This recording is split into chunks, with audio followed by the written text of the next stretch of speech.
ભાવનગર લઠ્ઠાકાંડ વિવાદ વચ્ચે અંકલેશ્વરની યોગી એસ્ટેટ વિસ્તારમાં પોલીસ વિભાગ દ્વારા 5 પોલીસ મથકમાં ઝડપાયેલા ₹4.37 કરોડના વિદેશી દારૂના જથ્થાનો રોલર ફેરવી નાશ કરવામાં આવ્યો હતો. અંકલેશ્વર ડિવિઝનના શહેર A division, B division, rural, Panoli અને હાંસોટ પોલીસ મથકમાં 140 ગુનાઓમાં ઝડપાયેલા વિદેશી દારૂના જથ્થાનો યોગી એસ્ટેટ વિસ્તારમાં નાશ કરવામાં આવ્યો હતો.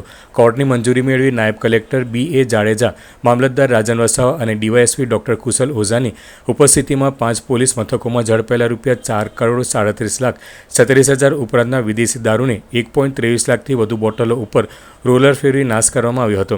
વિદેશી દારૂના નાશની કાર્યવાહી દરમિયાન 5 પોલીસ મથકના પીઆઈ અને પીએસઆઈ સહિતનો પોલીસ સ્ટાફ હાજર રહ્યો હતો.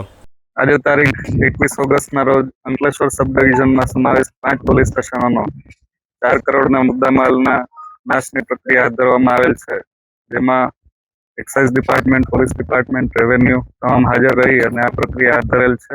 આજરોજ અંકલેશ્વર ડિવિઝનના 5 પોલીસ સ્ટેશનના 140 જેટલા ગુનાઓના પ્રોહિબિશનનો મુદ્દામાલ જે છે, જેની કિંમત લગભગ 4,37 લાખ જેટલી થવા પામે છે, જેમાં અંદાજે 1 લાખ જેટલી પ્રોહિબિટેડની લીકરની જે બોટલ્સ છે તેનો મુદ્દામાલનો નાશ કરવાનો કાર્યવાહી હાથ ધરવામાં આવી હતી.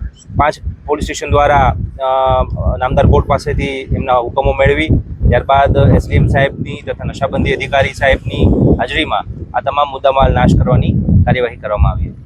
આજરોજ અંકલેશ્વર ડિવિઝનના 5 પોલીસ સ્ટેશન, અંકલેશ્વર શહેર A division, B division, rural police station, Panoli તેમજ હાંસોટ પોલીસ સ્ટેશનના પ્રોહિબિશનના જે મુદ્દામાલ છે, કુલ 140 ગુનાનો મુદ્દામાલ, કુલ 1,230 બોટલો અને કુલ કિંમત ₹4,37,36,448 મુદ્દામાલનો નાશનો કાર્યક્રમ અત્યારે રાખેલ છે. માનનીય પ્રાંત અધિકારી સાહેબ, ડીવાયએસપી સાહેબ શ્રી અંકલેશ્વર ડિવિઝન તેમજ મામલતદાર શ્રી અંકલેશ્વર અને ભાવિન ચોદેરા સાહેબ પ્રોહિબિશન અધિક્ષક ની હાજરીમાં તમામ પોલીસ સ્ટેશનના પોલીસ ઇન્સ્પેક્ટર શ્રીની હાજરીમાં આ મુદ્દામાલ નાશનો કાર્યક્રમ એ રાખવામાં આવેલ છે અને કુલ આ 4,37,00,000 મુદ્દામાલ છે એ આજે નાશ કરવાની કાર્યવાહી હાથ ધરેલ છે.